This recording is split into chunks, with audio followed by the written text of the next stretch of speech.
Hola, buenos días, es un gusto saludarlos. Soy el doctor Roosevelt Pairazamán y en esta presentación vamos a exponer un tópico complementario importante relacionado a la mecánica del músculo cardíaco, que en esencia es una forma, es un principio que nos permite determinar el gasto cardíaco de una persona en relación al consumo de oxígeno, que es una variable importante a considerar y que la volveremos a ver en su momento cuando veamos tópicos de ejercicio físico y sistema circulatorio. Entonces, habíamos nosotros definido en el principio de la exposición inicial sobre mecánica del músculo cardíaco, que una de las variables importantes siempre a recordar es el gasto cardíaco, que operacionalmente se define como el producto de la frecuencia cardíaca y del volumen sistólico. Eso ya está claro. Recuerden que el gasto cardíaco es la cantidad de litros de sangre que bombea el corazón en un minuto.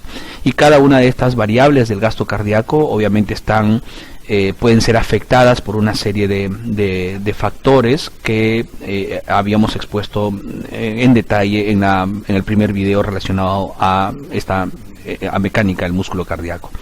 Entonces, para entrar en este tópico complementario, que es relativamente corto, recordemos que el corazón tiene que bombear sangre a toda la economía del cuerpo.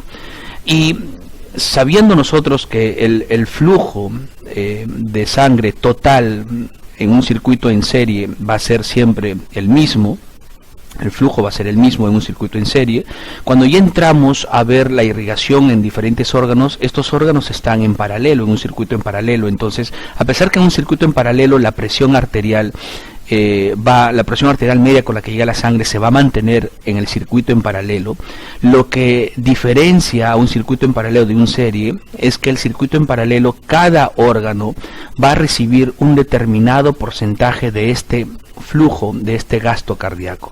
Y esa, por ejemplo, en el reposo, que tenemos un promedio de 5 litros por minuto de gasto cardíaco, un porcentaje va a ir al sistema intestinal, un porcentaje al mismo corazón, un porcentaje de esa sangre va a ir a los riñones, al sistema óseo, al sistema nervioso, a la piel, a los músculos. Pero miren que los porcentajes son diferentes, y son diferentes porque van a depender, este flujo que les llega va a depender de sus necesidades metabólicas. Y estas necesidades metabólicas están relacionadas específicamente a la actividad que muestra ese órgano, ese sistema en reposo. Entonces, el oxígeno que va a llegar a través de la sangre a estos órganos va a ser utilizado para poder generar esa energía necesaria para el funcionamiento de cada célula. Recuerden que el oxígeno es utilizado en la parte final de la cadena transportadora de electrones dentro de la mitocondria para formar ATP, y ese ATP será utilizado. Entonces eso sucede en reposo. Pero miren ustedes, cuando la persona entra en una situación de ejercicio, el gasto cardíaco total se incrementa 5, 6, 7 veces en personas ya muy entrenadas. Esto lo vamos a reforzar también en el tópico de ejercicio físico. Y noten ahora que el gasto cardíaco de 5 litros ahora es 25 litros por minuto, en un esfuerzo bastante importante. Y noten ustedes que ahora el gasto metabólico, las necesidades metabólicas, por ejemplo, de los músculos, se incrementa porque son precisamente los que están en movimiento durante el ejercicio físico. Entonces, si en reposo tenía un 15-20%, ahora de ese gasto cardíaco total recibe el 80-85%. Es una cantidad impresionantemente alta la que va a llegar a ese músculo que está en movimiento. ¿Por qué? Porque sus necesidades metabólicas se han incrementado. Quiere decir que el músculo, para contraerse, va a necesitar formar más ATP, y para formar más ATP va a necesitar usar más oxígeno. Entonces, gracias al funcionamiento apropiado de mi sistema circulatorio, a ese músculo le va a llegar esa suficiente cantidad de sangre con oxígeno para cumplir sus funciones. Entonces, como ese músculo en ejercicio ya está consumiendo más oxígeno, ese consumo de oxígeno podemos relacionarlo con la cantidad de sangre que le está llegando a ese músculo por minuto. Entonces, por eso es que, regresando a una situación de reposo, recordemos siempre que desde el ventrículo izquierdo sale sangre rica en oxígeno que va a llegar a los tejidos, y en estos tejidos, dependiendo de sus necesidades metabólicas, algo de ese oxígeno se va a quedar en el tejido, en las células, para su funcionamiento, y algo de sangre con oxígeno va a llegar algo de oxígeno en esa sangre llegará por vía venosa al lado derecho del corazón para que finalmente sea bombeado a los pulmones por la arteria pulmonar. Entonces, esto significa que a medida que las necesidades metabólicas del tejido se incrementen, más de este oxígeno que está viniendo por vía arterial se quedará en estos tejidos para su uso y regresará menor cantidad de oxígeno por la vía venosa hacia la sangre, hacia el corazón derecho para ser bombeado a los pulmones. En consecuencia, como estamos hablando de que los tejidos, de que las células de estos tejidos que conforman estos órganos van a consumir, van a utilizar oxígeno para su producción energética, recapitulemos en esta imagen que nos permite ver cómo es que sucede esto. Entonces, si nosotros sabemos que la sangre rica en oxígeno regresa al corazón, a la aurícula izquierda por medio de las venas pulmonares, y de la aurícula izquierda pasa al ventrículo izquierdo, luego el ventrículo izquierdo lo bombea hacia la circulación sistémica.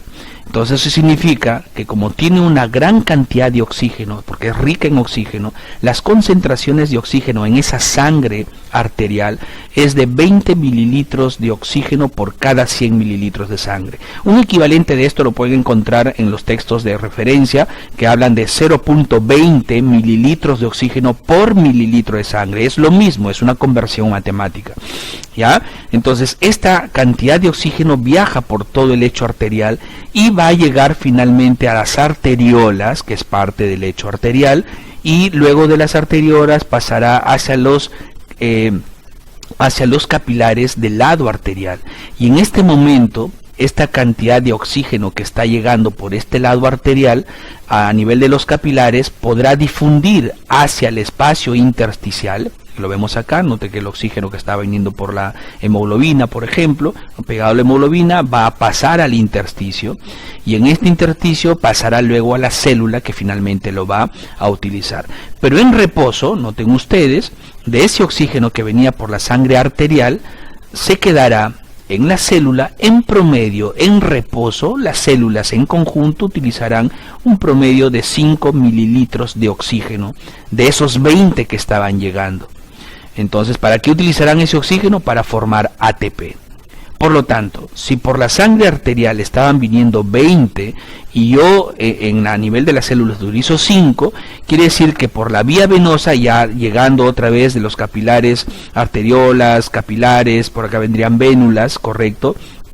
Entonces ya en estas vénulas que pertenecen ya al lecho venoso, entrarán 15 mililitros de oxígeno por cada 100 mililitros de sangre, lo que equivale a 0.15 mililitros de oxígeno por cada mililitro de sangre. Entonces noten ustedes, por lado arterial, que es rica en oxígeno, entran 20 mililitros de oxígeno, los tejidos van a utilizar 5 mililitros de esos 20 y por lado venoso regresarán 15. Entonces, quiere decir que en todo momento en reposo existe una diferencia del oxígeno a nivel arterial y entre el nivel arterial y el nivel venoso. Eso se llama diferencia arterio-venosa de oxígeno. ¿Cuánto viene por la sangre arterial? ¿Cuánto sale por la sangre venosa?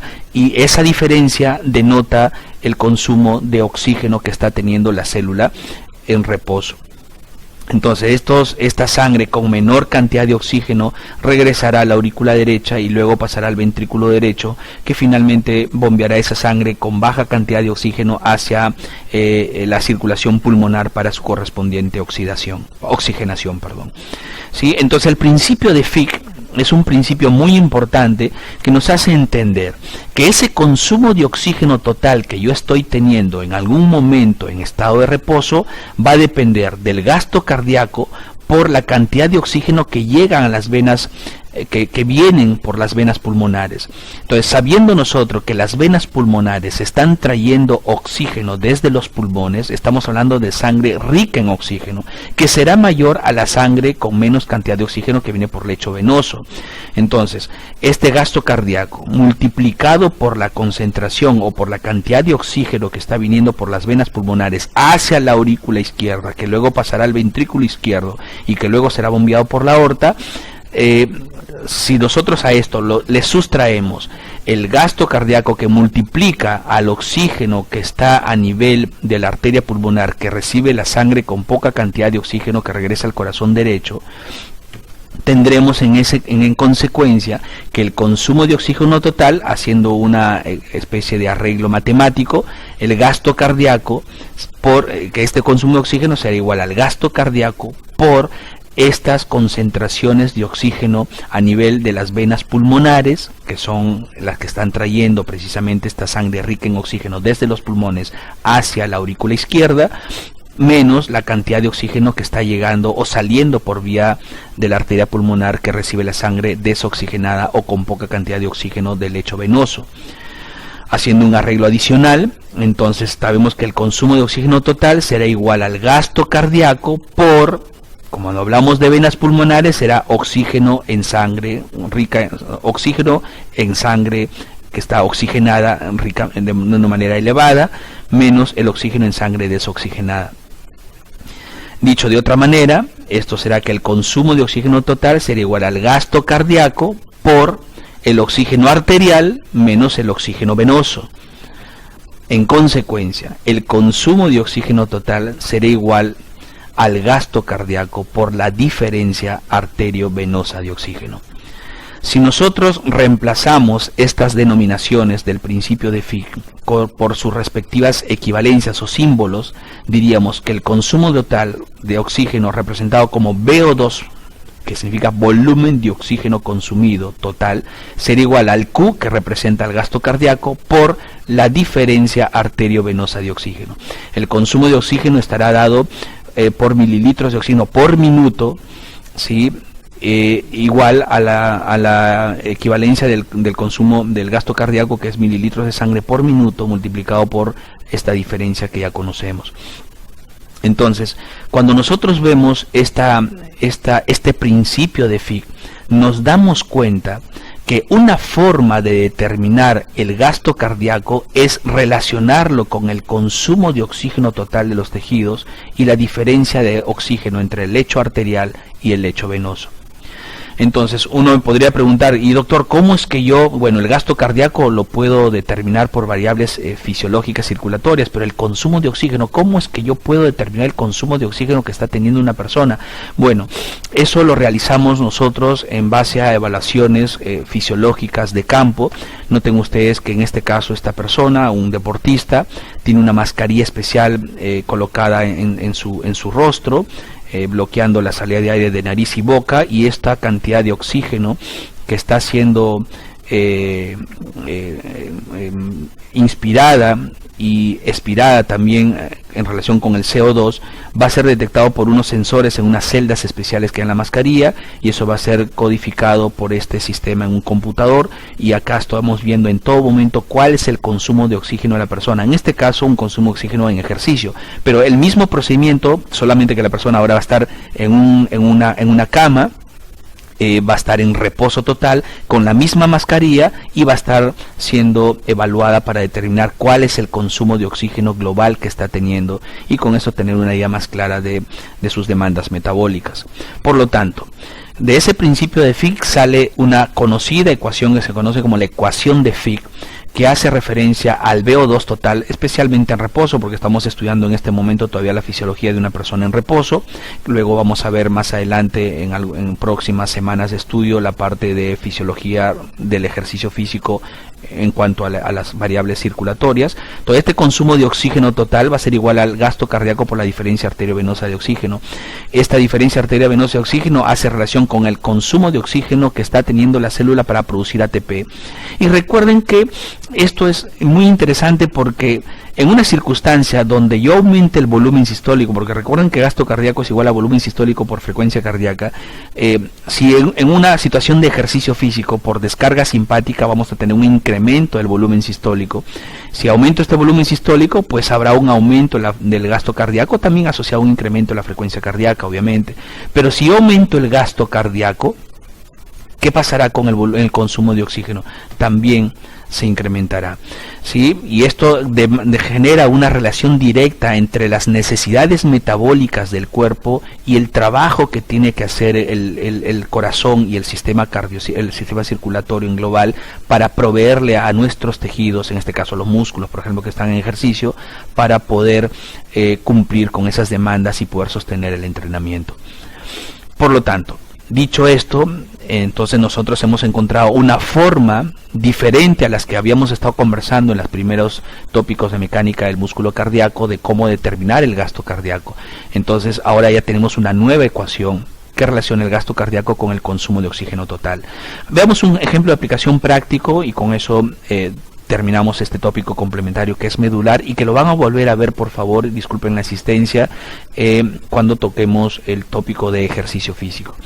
Un paciente de sexo masculino de 32 años, tiene un VO2, un consumo de oxígeno con esa mascarilla que ustedes han visto, estaba ahí en reposo y han determinado que su consumo de oxígeno era total de 250 mililitros de oxígeno por minuto. O sea, en el total de su cuerpo está consumiendo por minuto 250 mililitros de oxígeno. ¿Para qué? Para generar ATP, y ese ATP se ha utilizado para el funcionamiento normal de las células. Entonces, adicionalmente le toman una muestra de sangre, y en sangre arterial, esto se hace por mecanismos obviamente de laboratorio, se saca una muestra de sangre arterial y se encuentra que el oxígeno en sangre arterial es de 0.20 mililitros de oxígeno por cada mililitro de sangre, y en sangre venosa, una muestra de sangre venosa, 0.15 mililitros de oxígeno por mililitro de sangre. Y la pregunta es, ¿cómo determino el gasto cardíaco? Entonces, para eso funciona la ecuación de Fick. El consumo de oxígeno total la tenemos porque acá está dando esta variable que fue determinada por un test con esa mascarilla especial que utilizamos en las pruebas físicas. Entonces tengo el consumo de oxígeno, y la diferencia arteriovenosa vendría a ser la diferencia de oxígeno en sangre arterial, que será 0.20, y la sangre venosa, que es 0.15. ¿Cómo es esto?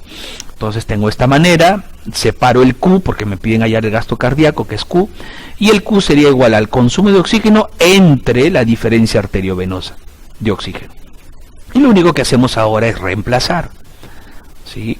Al reemplazar, tendríamos que el consumo de oxígeno es 250 mililitros de oxígeno por cada mililitro de sangre, y luego esto que está en paréntesis, lo tenemos acá, 0.20 menos 0.15, que es la sangre venosa, el oxígeno en sangre venosa, y tenemos 250 entre la diferencia de estos dos, que es 0.05. Luego hacemos la división de 250 entre 0.05 y nos sale el resultado final, 5.000 mililitros de oxígeno por minuto. Si esto lo llevan a litros, es igual a decir a 5 litros por minuto. Quiere decir que, sabiendo el consumo de oxígeno y las diferencias de concentraciones de oxígeno en la sangre arterial y la sangre venosa, nosotros podemos determinar el gasto cardíaco de esta persona, y en este caso el gasto cardíaco es normal. Eso significa que con un gasto cardíaco normal estoy asegurando que la presión arterial media sea también normal, lo cual me garantiza una adecuada perfusión a todos los tejidos y órganos de nuestro cuerpo, y esa persona se encontrará, al menos en este caso específico, con los datos que tenemos, en una situación fisiológica normal. Muy bien, estimados alumnos, como siempre un placer enorme poder exponer estos puntos importantes de la fisiología del cuerpo. Les dejo este mensaje nuevamente, que también lo presenté en el video anterior, de que persigan sus sueños con mucho esfuerzo, y eso al final del camino les dará una valiosa recompensa. Les deseo lo mejor. Un abrazo enorme.